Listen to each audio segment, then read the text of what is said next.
This episode of Art is the Healer is supported by Arts MB, the Beaverbrook Art Gallery, and the Sheila Hugh Mackay Foundation. In this episode of Art is the Healer, we'll be interviewing Maggie McLaughlin, who is the author of A Healing Gift, Cognitive Energy Healing. In this book, she discussed a method that she learned through intuition and art to assist the body, mind, and soul, using a symbol to direct energy. The symbol is a spiral with 3 lines, and it makes its appearance in my apocalypse painting Transcendence in Process for the Beaverbrook Art Gallery. As I was training with Maggie McLaughlin in the cognitive energy healing method while I was beginning to create this painting. Reading from the cover of A Healing Gift, A Healing Gift, Cognitive Energy Healing introduces a new holistic and non-invasive energy healing modality that has successfully improved and frequently completely corrected a broad number of unresolved health concerns. The book addresses both self-healing and clinical healing approaches. This practice has grown out of Maggie's search to heal her own unresolved health concerns, and the inspired revelations that have enabled the healing of both herself and others. The body, once freed from the physical, emotional, chemical, and/or spiritual causes of illness, pain, inflammation, and maladaptive or harmful behaviors, completes the healing process. The book offers a comprehensive overview of the principles and applications of the practice, including a number of insightful case studies. Maggie is a long-time resident of Fredericton, New Brunswick. She is the proud mother of 3 adult children and grandmother to 5 beautiful grandchildren. She has enjoyed traveling the world many times over with her husband, John. Professionally, she has been a teacher, a visual artist, and most recently is now a published author. She is the creator and practitioner of cognitive energy healing. It is a scientifically informed, non-invasive way to bridge the communication between mind and body so that healing can take place. And it is the body that does the healing. The practitioner is just facilitating the process, identifying what the concern is in that very complicated stew that is you. And once informed, the body will make the change. You were going on these journeys, and the spiral kept showing up to you through different artworks as almost a human experience. Yeah. For you personally, what does the spiral represent? The spiral, for me, it's how energy flows naturally. Mm-hmm. It's a sacred geometry. It occurs naturally on the earth, in the ocean, out in the universe, and it just is very much part of who we are. They say we're stardust. Well, the spiral is all part of that. It's a natural flow of energies in the DNA and within us, the double helix, and it's just part of who we are. When was that first time you used the spiral for the cognitive energy healing method? Like, how did that come about for you to even have the idea to draw the spiral on the forehead? It certainly was a journey. I was receiving some energy treatments that seemed to work for my pervasive autoimmune breakdown. So I was not getting the help I needed. So I started searching for other avenues, and this did help. I became allergic to everything, so I needed some way to be in the world, and I was determined not to give up. And so I sought alternative treatments, and then at some point I started asking questions just, subconsciously or consciously asking questions about what I could do to heal myself, because I still was, I needed to save myself. I need to save my life. And so I started doing some meditation. And the first elements came in a dream, or maybe while I was meditating. But there was something about energy flow in the temporal region.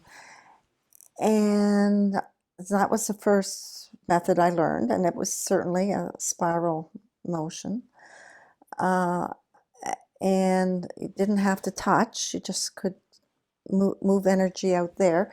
And that's what people do when they have headaches, but they don't do it quite as long as I learned that if I was having an allergic reaction, and I was having a lot back in those days, I could stop it. But not only stop it, that allergy would be gone. I discovered that it would not return. And so that technique, just temporal massage for so many rotations, and I was able to get myself out of a oftentimes scary situation. And so I was able to carry on. But then I did ask another question. Well, I could be driving the car and I don't have two hands free. What am I going to do? What if I'm stung by a bee while I'm driving the car? Would that be curtains for me? Because it seems like I've become allergic to everything. And so I learned another method. And there again, it just sort of slipped in, and it made sense. It was stimulating energy flow, the first 3 strokes, and then guiding the energy flow to the third eye while giving the directive of, release this allergy, or it could be an emotion or trauma. It grew to being so many different things, very helpful for me. But when you know something that works and is so effective, is totally non-invasive, as I started to do research, I built up a body of knowledge that what I call cognitive energy healing is based on it's scientifically informed, but none of the procedures are medical. They're just make corrections with energy flow and connecting with the subconscious mind to inform the body that something needs attention. And if it's possible to make the change or necessary, then the body will act if it can. Well, what strikes me is like there's so much science behind the placebo effect, which is a person's belief that something will work. It's like they are deciding to heal themselves, and in a sense, this method is a programmed way to direct the body's energy to make an adjustment. The other thing that really strikes me with what you're saying is, art and words, they're an intention. And, they're a drawn symbol with an intent. And I think that's what art really is. And I feel like the say symbol, the cognitive energy healing symbol, is an organized intent that builds on each time it's used. Yes, well, and it did grow out of my art because I saw myself as an artist and a painter, and I worked, well, ever since the age of 18 in creating art. But at some point, when I would attempt to draw art, all that would happen was spirals, and that was truly a very strong message. Was that around the time that you were starting to ask the questions, how can I heal myself? Yes, it all coalesced in that very essential time that I was in a desperate situation. Is there a particular artwork you wanted to talk about that really connects with the say symbol? There are, I think, 2. The initial one that came through during my time in New Zealand, it's a half face of a woman, and the rest is just white around the physical form, and it wasn't until some time later that I realized, well, that's the energy body. And I'm showing both the person, the physical person, and the energy body that is the completion, the whole person. So that one was really powerful. The other one is the one which I call the gift, and essentially the gift of life. It's very precious right from the front end, but sometimes when your life is threatened, uh, uh, being able to get your life back is a huge gift as well. In my case, it took a lot of work. Yeah. And so at some point, I did a painting, and I would say all my paintings are expressive. And I don't always know what they mean right up front, but they reveal themselves over time when the time is right. And this one was a spiritual presence appearing in a doorway with nature was in the background. And on either side, the doorway, the frame itself, was gold, and it had spirals in it. Interesting that the landscape had a horizontal through it. And so it almost appeared like the spiritual presence was in the landscape and in the doorway. So it was a portal with a message, and I had no idea what it was initially.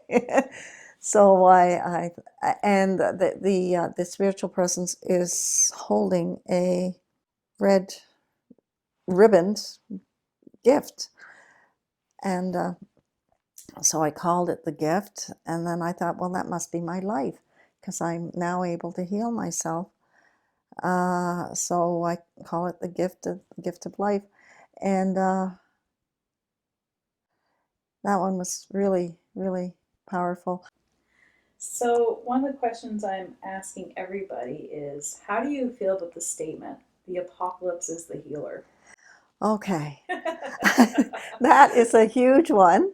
Uh, no question, we're in an existential crisis. The pandemic is at the forefront, but there are so many other big, big issues that are telling us the old world model is not working and we need huge change. Receiving that message, the need for change, empowers us to be the healer. But it is, and this healing, us as healers, involves us. Yes, there are many things we can do as individuals,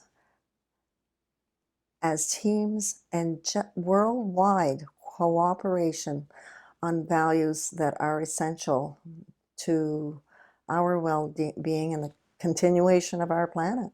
Mm-hmm. So, yes, it is the healer. Well, thank you so much, Maggie, for doing this interview with me. Well, it's been a real joy. In the comments section, maybe share what kind of symbols really help you to get through the difficult times. What symbols are healing for you?